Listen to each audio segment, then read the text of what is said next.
నమస్కారం. ఘంటారావానికి స్వాగతం. ముందుగా ప్రధాన అంశాలు. సంపద సృష్టిలో పారిశ్రామికవేత్తలు సహకరించాలన్న చంద్రబాబు. అమరావతి నిర్మాణంలో కలిసి రావాలని సిఐఐ సదస్సులో పిలుపు. మద్యం కేసులో నిందితులకు తొలి రోజు సిట్ విచారణ. కుంభకోణంలో వసూలు చేసిన డబ్బులపై ఆరా.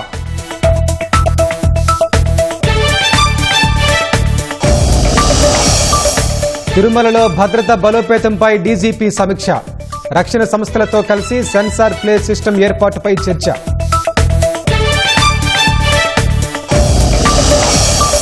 బ్రహ్మోస్ క్షిపణులు పాక్కు నిద్రలేని రాత్రులు మిగిల్చాయన్న ప్రధాని. ఆపరేషన్ సింధూర్ ఇంకా ముగియలేదని స్పష్టీకరణ.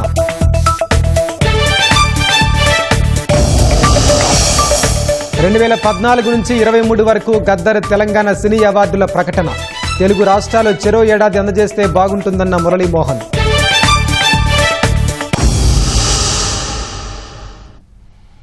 భారతదేశంలోనే ఉత్తమ నగరంగా అమరావతి అవతరించబోతోందని, రాజధాని అభివృద్ధిలో పారిశ్రామికవేత్తలు భాగస్వాములు కావాలని ముఖ్యమంత్రి చంద్రబాబు కోరారు.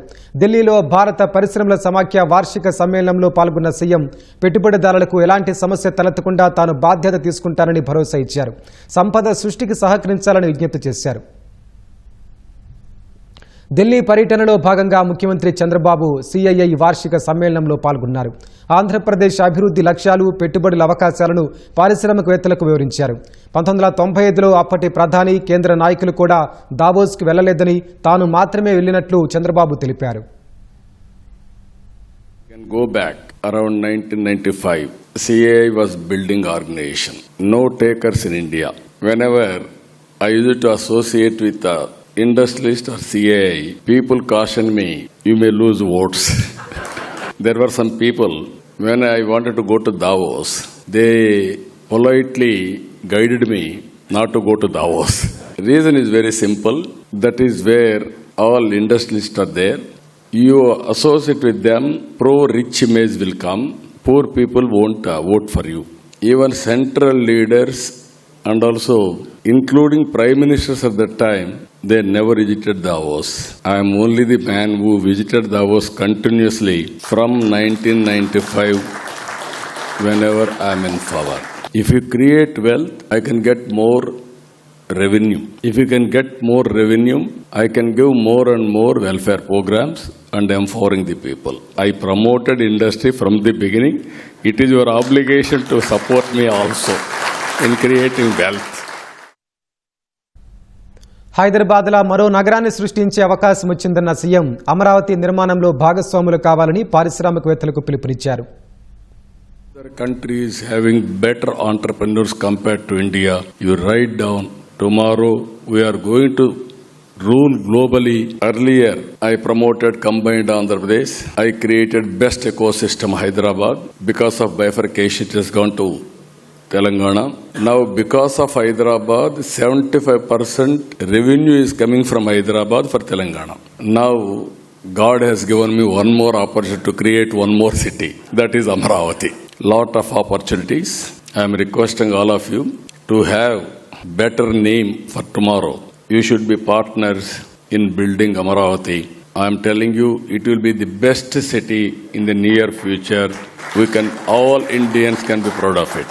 Once you file an application, it is my responsibility.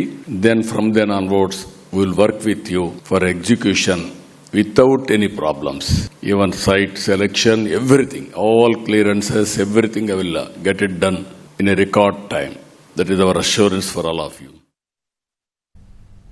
ఆర్థిక అంతరాలను రూపుమాపేందుకు రాష్ట్రంలో P4 విధానాన్ని తీసుకొచ్చామని చంద్రబాబు తెలిపారు.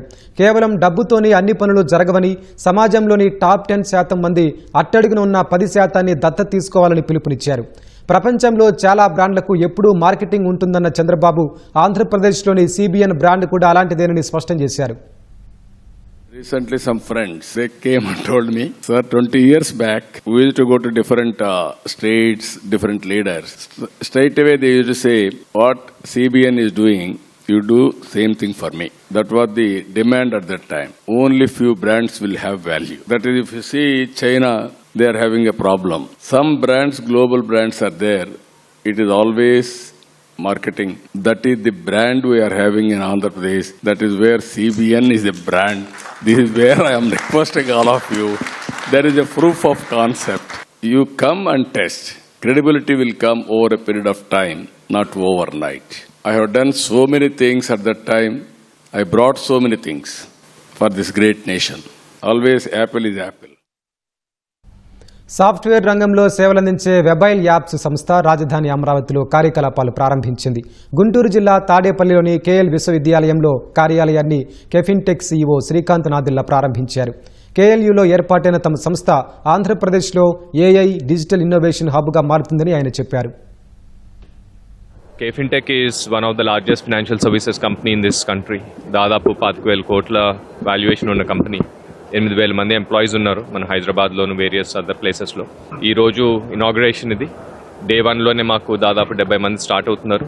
ఇంకా రానున్న రోజుల్లో we will scale it up. ఇక్కడ యూనివర్సిటీ ఇండస్ట్రీ ఆన్ క్యాంపస్ అనే ఒక కొత్త ప్రోగ్రామ్ స్టార్ట్ చేశారు. ఆ ప్రోగ్రాంలో Webile is the first company ఇక్కడ. ఇది కాకుండా ఇంకా 4-5 కంపెనీలు కూడా బాగా ఇంట్రెస్ట్ చూపిస్తున్నారంట, పెద్ద కంపెనీలు. ఆ కంపెనీలు కూడా రావచ్చు రానున్న రోజుల్లో. బట్ ఆల్రెడీ మేమైతే ఇక్కడికి వచ్చేసాము. మమ్మల్ని చూసి ఇంకా చాలా కంపెనీస్ కూడా వస్తారు మెల్లమెల్లగా. అండ్ మా తరఫు నుంచి lot of companies where we are building as clients వాళ్ళు కూడా ఇంట్రెస్ట్ చూపిస్తున్నారు రావడానికి. మేము ఆల్రెడీ ఈ ఫార్మాట్ సక్సెస్ఫుల్గా భువనేశ్వర్లో ఇంప్లిమెంట్ చేసాము. అక్కడ కూడా ఇట్లాగే 10 మందితో స్టార్ట్ అయ్యి ఈ రోజు దాదాపు 500 మంది ఉన్నారు. ఇక్కడ విజయవాడలో దాదాపు ఈ వరకు ఈజీగా తీసుకెళ్తాం వచ్చే రానున్న రోజుల్లో. వైసీపీ హయాం నాటి మద్యం కుంభకోణం కేసులో నిందితులను సిట్ తొలి రోజు కస్టడీలో సుమారు 8 గంటల పాటు ప్రశ్నించింది. 2 రోజుల కస్టడీలో భాగంగా రాజ్ రెడ్డి, ధనుంజయ రెడ్డి, కృష్ణమోహన్ రెడ్డి, బాలాజీ గోవిందప్పను విజయవాడ జిల్లా జైలు నుంచి సిట్ తీసుకెళ్లి ప్రభుత్వ ఆసుపత్రిలో వైద్య పరీక్షలు నిర్వహించారు. ఆ తర్వాత అక్కడి నుంచి సిట్ కార్యాలయానికి తరలించారు. సిట్ చీఫ్ రాజశేఖర్ బాబు 4 నిందితులను నేరుగా విచారించారు. మద్యం ముడుపుల సొమ్మును ఎక్కడికి తరలించారు, ఖరీదైన కార్లు ఎవరి కోసం కొన్నారని ప్రశ్నించినట్లు తెలుస్తోంది. 2019-24 మధ్య నిందితులు కొనుగోలు చేసిన ఆస్తుల వివరాలను రిజిస్ట్రేషన్ల శాఖ నుంచి సేకరించిన సిట్ వాటి వెనుక ఉన్న ఆదాయ మార్గాలను ఆరా తీసినట్లు సమాచారం. నిందితుల కుటుంబ సభ్యుల వ్యాపారాల్లో పెట్టుబడులుగా వచ్చిన డబ్బు గురించి వారి బ్యాంకు ఖాతాల ఆధారంగా సిట్ ప్రశ్నించినట్లు తెలుస్తోంది. విచారణ అనంతరం నిందితులను తిరిగి జైలుకు తరలించారు. బ్రహ్మోస్ క్షిపణులు పొరుగుదేశం పాకిస్తాన్కు నిద్రలేని రాత్రులు మిగిల్చాయని ప్రధాని నరేంద్ర మోదీ చెప్పారు. బ్రహ్మోస్ క్షిపణులపై ప్రత్యేకంగా ప్రశంసలు కురిపించిన ప్రధాని భారత బలగాల దెబ్బకు పాక్ కాళ్లబేరానికి వచ్చిందని ఉత్తరప్రదేశ్, బీహార్ పర్యటనలు గుర్తు చేశారు. ఆపరేషన్ సింధూర్ ఇంకా ముగియలేదన్న మోదీ ఉగ్రవాదంపై భారత్ పోరు ఆగబోదని తేల్చి చెప్పారు. ఆపరేషన్ సింధూర్ తర్వాత వరుసగా అనేక రాష్ట్రాల్లో పర్యటిస్తున్న ప్రధాని నరేంద్ర మోదీ తాజాగా బీహార్, ఉత్తరప్రదేశ్లో పర్యటించారు. యూపీలోని కాన్పూర్లో పర్యటించిన ప్రధాని పెహల్గాం ఉగ్రదాడిలో ప్రాణాలు కోల్పోయిన శుభం ద్వివేది కుటుంబాన్ని పరామర్శించారు. స్థానిక చఖేరి విమానాశ్రయంలో బాధిత కుటుంబాన్ని కలిసి ఓదార్చారు. ప్రధానితో ముచ్చటిస్తున్న సమయంలో భావోద్వేగానికి గురయ్యామని శుభం ద్వివేది సోదరుడు సౌరభ్ ద్వివేది చెప్పారు. పెహల్గాం ఉగ్రదాడికి 2 నెలల ముందే వివాహం చేసుకున్న శుభం ద్వివేది సెలవుల్లో కుటుంబ సభ్యులతో కలిసి జమ్మూ కశ్మీర్ పర్యటనకు వెళ్లగా ఉగ్రవాదుల దాడిలో ప్రాణాలు కోల్పోయాడు. తర్వాత కాన్పూర్లో ప్రధాని మోదీ 47,600 కోట్లు విలువైన 15 మెగా ప్రాజెక్టులకు శంకుస్థాపనలు, ప్రారంభోత్సవాలు చేశారు. అనంతరం బహిరంగ సభలో మాట్లాడిన ప్రధాని ఆపరేషన్ సింధూర్ ఇంకా ముగియలేదని చెప్పారు. ఆపరేషన్ సింధూర్తో స్వదేశీ ఆయుధాల సత్తా ఏంటో ప్రపంచానికి తెలిసిందన్నారు. స్వదేశీ పరిజ్ఞానంతో చేసిన బ్రహ్మోస్ క్షిపణులు పాకిస్తాన్ భూభాగంలోకి దూసుకెళ్లి విధ్వంసం సృష్టించాయని చెప్పారు. ఆత్మనిర్భర్ భారత్ సంకల్పమే భారత్కు పెద్ద బలంగా మారిందని మోదీ వెల్లడించారు. రక్షణ రంగంలో పెద్ద పెద్ద సంస్థలు యూపీ నుంచి వస్తున్నాయని, అమేఠీలో AK-203 రైఫిల్ తయారీ ప్రారంభమైందని తెలిపారు. అణ్వాయుధాల బెదిరింపులకు భారత్ భయపడబోదని మోదీ స్పష్టం చేశారు. ప్రతి ఉగ్రదాడికి తగిన రీతిలో సమాధానం ఇవ్వడమే భారత విధానమని పేర్కొన్నారు. దానికి ఎప్పుడు, ఎలా, ఎక్కడ దాడి చేయాలో సైన్యమే నిర్ణయిస్తుందని స్పష్టం చేశారు. ऑपरेशन सिंदूर में दुनिया ने भारत के स्वदेशी हथियारों और मेक इन इंडिया की ताकत भी देखी है. हमारे भारतीय हथियारों ने, ब्रह्मोस मिसाइल ने दुश्मन के घर में घुसकर तबाही मचाई. ये ताकत हमें आत्मनिर्भर भारत के संकल्प से मिली है. एक समय था जब भारत अपनी रक्षा के लिए दूसरे देशों पर निर्भर था. हमने उन हालातों को बदलने की शुरुआत की. भारत अपनी रक्षा जरूरतों के लिए आत्मनिर्भर हो, ये हमारी अर्थव्यवस्था के लिए तो जरूरी है ही, ये देश के आत्मसम्मान के लिए भी उतना ही जरूरी है। इसलिए हमने आत्मनिर्भर भारत अभियान चलाया। అంతకుముందు బీహార్లోని కర్కత్లో పర్యటించిన ప్రధాని మోదీ 48,500 కోట్ల రూపాయల విలువైన పలు అభివృద్ధి పనులకు శ్రీకారం చుట్టారు. తర్వాత నిర్వహించిన సభలో మాట్లాడిన ప్రధాని మాట ఇచ్చినట్లే ఆపరేషన్ సింధూర్తో ఉగ్రవాదులను అంతం చేసిన తర్వాతే బీహార్ గడ్డపై అడుగుపెట్టానన్నారు. పెహల్గాం ఉగ్రదాడి జరిగిన తర్వాతి రోజు ఉగ్రవాదులను నాశనం చేస్తానని బీహార్ గడ్డ మీద మాట ఇచ్చానని గుర్తు చేశారు. ఇచ్చిన మాట నిలబెట్టుకున్న తర్వాతే బీహార్లో అడుగుపెట్టినట్లు చెప్పారు. अभी पहलगाम में जम्मू कश्मीर में आतंकी हमला हुआ था। इस जघन्य आतंकी हमले के बाद एक दिन के बाद मैं बिहार आया था और मैंने बिहार की धरती से देश को वादा किया था, आतंक के आकाओं के ठिकानों को मिट्टी में मिला दिया जाएगा। आज जब मैं बिहार आया हूं, अपने वचन पूरा करने के बाद आया हूं। भारत की बेटियों के सिंदूर की शक्ति क्या होती है, ये पाकिस्तान भी देखा और दुनिया ने भी देखा। ऑपरेशन सिंदूर में दुनिया ने हमारी बीएसएफ का भी अभूतपूर्व पराक्रम और अदम्य साहस देखा है।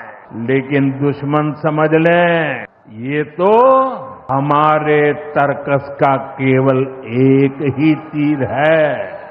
आतंकवाद के खिलाफ भारत की लड़ाई न रुकी है न थमी है। 2014లో ఎన్డీఏ ప్రభుత్వం అధికారంలోకి రాకముందు దేశంలో 125 మావోయిస్టు ప్రభావిత జిల్లాలు ఉంటే ఇప్పుడు అది 18కి తగ్గిందని ప్రధాని మోదీ చెప్పారు. మావోయిజాన్ని పూర్తిగా రూపుమాపే రోజు ఎంతో దూరంలో లేదని ప్రధాని పేర్కొన్నారు. రక్షణ మంత్రి రాజ్నాథ్ సింగ్ పాకిస్తాన్కు మరోసారి తీవ్రస్థాయిలో హెచ్చరికలు జారీ చేశారు. స్వాతంత్ర్యం వచ్చిన నాటి నుంచి ఆడుతున్న ఉగ్రవాదం అనే ప్రమాదకరమైన క్రీడను ఇకనైనా ఆపివేయాలని తేల్చి చెప్పారు. భారత్ విషయంలో తన ఉగ్ర క్రీడకు ముగింపు పలకాలనే విషయాన్ని ఇకనైనా అర్థం చేసుకోవాలని స్పష్టం చేశారు. గోవాలో ఐఎన్ఎస్ విక్రాంత్ను సందర్శించిన ఆయన నౌకాదళం సిబ్బందితో ముచ్చటించారు. ఉగ్ర క్రీడను ఇలాగే కొనసాగిస్తే పాకిస్తాన్ ఊహకు కూడా అందని రీతిలో గట్టిగా బుద్ధి చెబుతామని హెచ్చరించారు. ఆపరేషన్ సింధూర్ సైనిక చర్య మాత్రమే కాదన్న ఆయన ఉగ్రవాదంపై చేసిన భీకర దాడిగా అభివర్ణించారు. పాకిస్తాన్ ప్రయోజనాల కోసమైనా ఆ దేశంలో ఉగ్రవాద నర్సరీలను కోకటి వేలతో పెకిలించి వేయాలని హితవు పలికారు. ఉగ్రవాదం నుంచి తన పౌరులను కాపాడుకునేందుకు ఎలాంటి చర్యలైనా తీసుకునే హక్కు భారత్కు ఉందనే విషయాన్ని యావత్ ప్రపంచం గుర్తించిందని పేర్కొన్నారు. मैं पाकिस्तान की बात कर रहा हूं। जो हमारी इंडियन नेवी हरकत में आई थी तो पाकिस्तान 1 से 2 हो गया था। अगर ऑपरेशन सिंदूर में भारतीय नौसेना अपनी फॉर्म में आई होती तो पाकिस्तान के 2 टुकड़े ही न होते, बल्कि मैं समझता हूं शायद 4 टुकड़े हो जाते। साथियों, जिस तरह आप हमारी समुद्री सीमाओं की रक्षा करते हैं, जिस इंटेंसिटी से आप हिंद महासागर की हरकत को ट्रैक करते हैं, अगर आपकी वह क्रेडिबिलिटी कैपेबिलिटी इस मिशन का हिस्सा होती तो पाकिस्तान का क्या अंजाम होता, यह मुझे बताने की जरूरत नहीं है। एक तरह से कहें तो पाकिस्तान बहुत खुश नसीब है कि ऑपरेशन सिंदूर के दौरान हमारी नेवी ने अपने पराक्रम का जितना प्रदर्शन करना चाहिए था वह नहीं कर पाई। కాంగ్రెస్ సీనియర్ నేత శశి థరూర్ బాటలోనే ఆ పార్టీ మరో సీనియర్ నేత సల్మాన్ ఖుర్షీద్ కేంద్రంలో ఎన్డీఏ ప్రభుత్వం తీసుకున్న నిర్ణయాన్ని కొనియాడారు. జమ్మూ కాశ్మీర్కు ప్రత్యేక ప్రతిపత్తిని కల్పించిన ఆర్టికల్ 370 రద్దును ఆయన స్వాగతించారు. ఆపరేషన్ సింధూర్పై ఏర్పాటైన అఖిలపక్ష బృందంలో భాగంగా ఇండోనేషియాలో పర్యటించిన ఖుర్షీద్ ఈ వ్యాఖ్యలు చేశారు. కశ్మీర్కు చాలా కాలం ఒక పెద్ద సమస్య ఉండేదన్న ఆయన ప్రత్యేక ప్రతిపత్తి కారణంగా అది దేశంలోని మిగిలిన ప్రాంతాలతో వేరుగా ఉండేదని భావన కలిగించేదని పేర్కొన్నారు. కానీ ఆర్టికల్ 370 రద్దు చేసి ఆ భావనను కేంద్ర ప్రభుత్వం తొలగించిందని వివరించారు. కశ్మీర్ ప్రాంతంలో సానుకూల మార్పు, అభివృద్ధి వైపు పయనానికి ఆర్టికల్ 370 రద్దు దోహదం చేసిందని అభిప్రాయం వ్యక్తం చేశారు. ఉగ్రవాదం విషయంలో కేంద్రంలో మోదీ నేతృత్వంలోని ప్రభుత్వాన్ని ఇటీవల కాంగ్రెస్ సీనియర్ నేత శశి థరూర్ ప్రశంసించారు. లంచం తీసుకున్న కేసులో ఎన్ఫోర్స్మెంట్ డైరెక్టరేట్ ఈడీ డిప్యూటీ డైరెక్టర్ను కేంద్ర దర్యాప్తు సంస్థ సిబిఐ అరెస్టు చేసింది. భువనేశ్వర్కు చెందిన ఓ వ్యాపారవేత్త నుంచి 20 లక్షల రూపాయల లంచం తీసుకున్న కేసులో ఈడీ డిప్యూటీ డైరెక్టర్ చింతన్ రఘువంశీని సిబిఐ అధికారులు అదుపులోకి తీసుకున్నారు. ఒడిశాలో రఘువంశీని అధికారులు అరెస్టు చేశారు. డెంకనల్లో మైనింగ్ వ్యాపారం చేస్తున్న రతికాంత్ రౌత్పై పలు ఆరోపణలపై ఈ మార్చిలో ఈడీ కేసు నమోదు చేసింది. మధ్యవర్తి ద్వారా రౌత్ను సంప్రదించిన రఘువంశీ కేసు నుంచి తప్పించాలంటే 5 కోట్ల రూపాయలు లంచం ఇవ్వాలని డిమాండ్ చేశాడు. అంత పెద్ద మొత్తం తాను ఇవ్వలేనని బాధితుడు చెప్పగా చివరికి 2 కోట్లకు డీల్ చేసుకున్నారు. ఇందులో తొలి విడతగా 20 లక్షల రూపాయలు అందించాలని రఘువంశీ చెప్పాడు. దీంతో సిబిఐ అధికారులను కలిసిన రౌత్ రఘువంశీపై ఫిర్యాదు చేశాడు. పథకం ప్రకారం రౌత్ డబ్బులు ఇస్తుండగా రఘువంశీని సిబిఐ అధికారులు పట్టుకున్నారు. నాయకత్వం సమిష్టిగా పనిచేస్తే ఏ కార్యక్రమమైనా సూపర్ హిట్ అవుతుందని కడప మహానాడుతో నిరూపితమైందని టీడీపీ అధినేత చంద్రబాబు అన్నారు. మహానాడును విజయవంతం చేసిన నేతలు కార్యకర్తలకు హ్యాట్స్ ఆఫ్ చెప్పారు. టీడీపీ ఎమ్మెల్యేలు, ఎంపీలు, ముఖ్య నేతలు, గ్రామస్థాయి నాయకులతో చంద్రబాబు టెలికాన్ఫరెన్స్ నిర్వహించారు. మంత్రులంతా కార్యకర్తలా పనిచేసి స్ఫూర్తినిచ్చారని, మహానాడుకు ప్రజలు, కార్యకర్తలు స్వచ్ఛందంగా రావడం సంతోషాన్నిచ్చిందని చెప్పారు. మహానాడులో ప్రవేశపెట్టిన నా తెలుగు కుటుంబంలోని 6 శాసనాలను విస్తృతంగా ప్రజల్లోకి తీసుకెళ్లాలని నేతలకు సూచించారు. కూటమి ప్రభుత్వం ఏడాది పాలనపై ప్రజల్లో సానుకూలత ఉందన్నారు. ప్రజలతో నాయకులు మరింత మమేకమవడం ద్వారా ప్రభుత్వం చేపట్టే కార్యక్రమాలపై నిరంతరం చర్చించేలా చూడాలని దిశానిర్దేశం చేశారు. బీజేపీతో బీఆర్ఎస్ కలవడం అంటే లిక్కర్ నేరాన్ని అంగీకరించినట్లేనని కేసీఆర్ కుమార్తె కవిత వ్యాఖ్యానించారు. మంచిర్యాలలో మీడియాతో చిట్ చాట్ నిర్వహించిన కవిత తాను జైల్లో ఉన్నప్పుడే విలీన ప్రతిపాదన వస్తే వ్యతిరేకించినట్లు వివరించారు. కమలం పార్టీతో పొత్తు వద్దనేదే తన తాపత్రయమని స్పష్టం చేశారు. బీజేపీతో పొత్తు పెట్టుకున్న ప్రాంతీయ పార్టీలకు భవిష్యత్ లేదని అన్నారు. తాజా వ్యాఖ్యల నేపథ్యంలో తనను పార్టీ నుంచి బహిష్కరిస్తారని అనుకోవట్లేదని కవిత అన్నారు. పార్టీలు అంతర్గతంగా మాట్లాడాలని సుద్దులు చెప్పేవారు తాను అంతర్గతంగా రాసిన లేఖ ఎలా బయటకొచ్చిందో చెప్పాలని నిలదీశారు.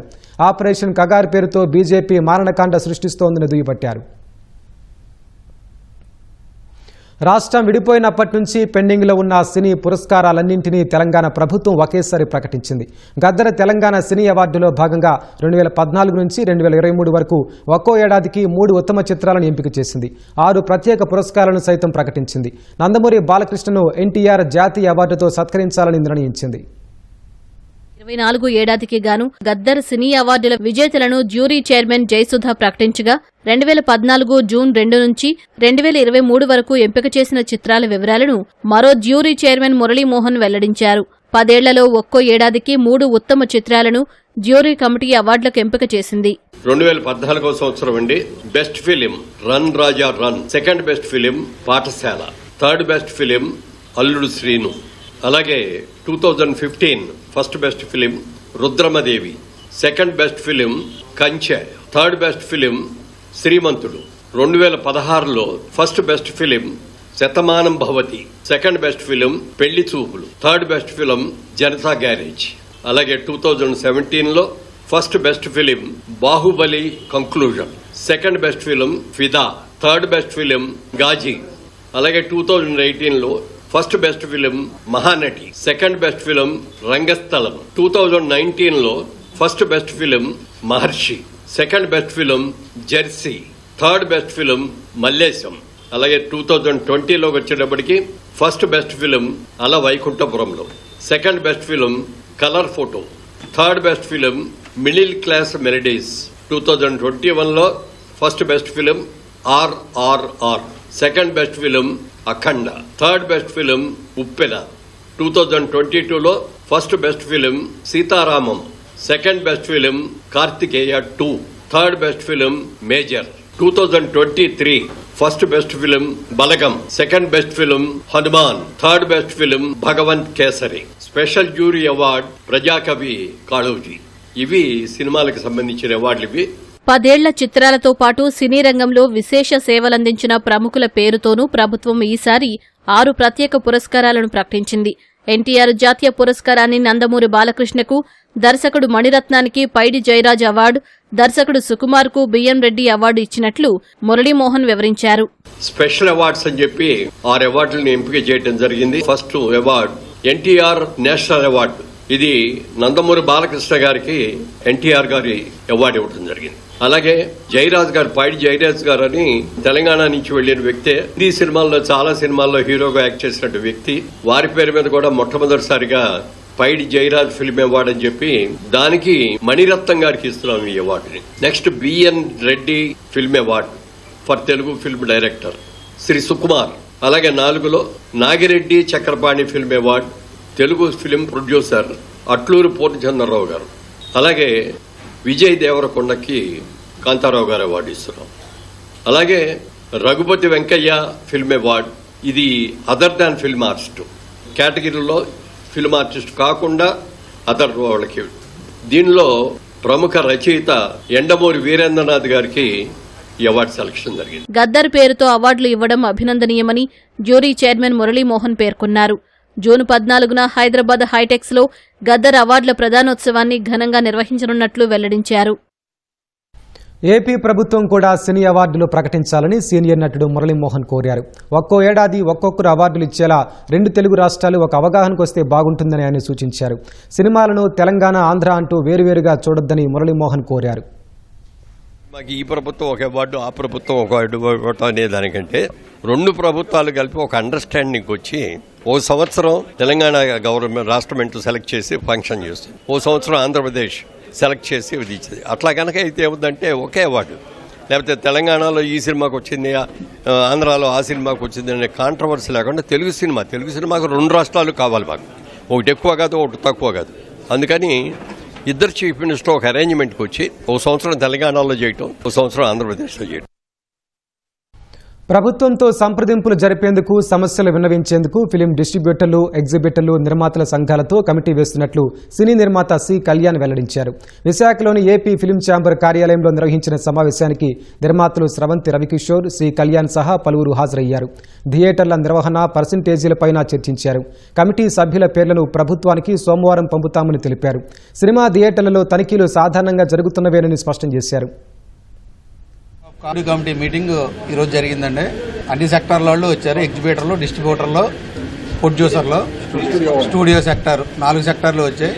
ప్రస్తుత సమస్యల మీద ఎగ్జిబిటర్ల నుంచి, డిస్ట్రిబ్యూటర్ల నుంచి 999 మెంబర్స్తో ఒక కమిటీ వేసుకున్నాం. ఆ కమిటీ ద్వారా ప్రభుత్వానికి మా సమస్యలు చేసి మేము అప్రూవ్ అవుతాం. ఈ కమిటీ పేర్లు ఇవన్నీ మీకు మండే గవర్నమెంట్కి లిస్ట్ పంపుతున్నాం. పంపేటప్పుడు ఆ కమిటీని ప్రకటిస్తాం.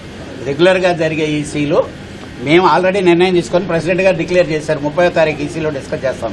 అదే డిస్కస్ చేసి కమిటీ వేయటం జరిగింది. 27 మంది కమిటీ మెంబర్ని ముందు గవర్నమెంట్ పంపించిన తర్వాత ప్రెస్కి రిలీజ్ చేస్తాం. అది ఓకే. ఏమి లేవు sir, government that is general duty, routine ఇవే కానీ దీంట్లో ఇంకా మళ్ళీ సెకండ్ థాట్స్ ఏమి లేదు. Thank you. తిరుమలలో భద్రత కట్టుదిట్టం చేయాలని డీజీపీ హరీష్ కుమార్ గుప్తా ఆదేశించారు. తిరుమల కొండపై భద్రతా బలోపేతానికి సంబంధించి తిరుపతి ఎస్పీ, టీటీడీ అధికారులతో సమీక్షా సమావేశం నిర్వహించారు. రక్షణ సంస్థలతో కలిసి సెన్సార్ ప్లే సిస్టమ్ ఏర్పాటుపై చర్చించారు. భద్రతకు సంబంధించి తిరుపతి ఎస్పీ హర్షవర్ధన్ రాజు పవర్ పాయింట్ ప్రజెంటేషన్ ఇచ్చారు. అలిపిరి వద్ద బహుళ స్థాయి వాహన తనిఖీ వ్యవస్థ ఏర్పాటు చేయాలన్నారు. తిరుమలలో సైబర్ భద్రతా వ్యవస్థను మరింత బలోపేతం చేయాలని టీటీడీ ఈవో శ్యామలరావు పేర్కొన్నారు. తిరుమల భద్రతపై విస్తృత స్థాయి సమీక్ష నిర్వహించడంపై శ్యామలరావు సంతోషం వ్యక్తం చేశారు. ఏలూరు జిల్లా జంగారెడ్డిగూడెంలో ఓ కుటుంబం పురుగుల మందు తాగి ఆత్మహత్యాయత్నం చేసింది. సత్యదుర్గ చంద్రరావు, ఆయన భార్య కృష్ణజ్యోతి, కుమారుడు, కుమార్తె కూల్ డ్రింక్లో పురుగుల మందు కలుపుకొని తాగారు. చుట్టుపక్కల ఇళ్లవారు స్పందించి ఆసుపత్రికి తరలించారు. మెరుగైన వైద్యం కోసం విజయవాడకు తరలించగా అక్కడ చికిత్స పొందుతూ సత్యదుర్గ చంద్రరావు మృతి చెందాడు. ఆయన భార్య, 2 పిల్లలు ఆసుపత్రిలో చికిత్స పొందుతున్నారు. ఆర్థిక ఇబ్బందుల నేపథ్యంలోనే బలవన్మరణానికి పాల్పడినట్టు తెలుస్తోంది. పోలీసులు కేసు నమోదు చేసి దర్యాప్తు చేస్తున్నారు.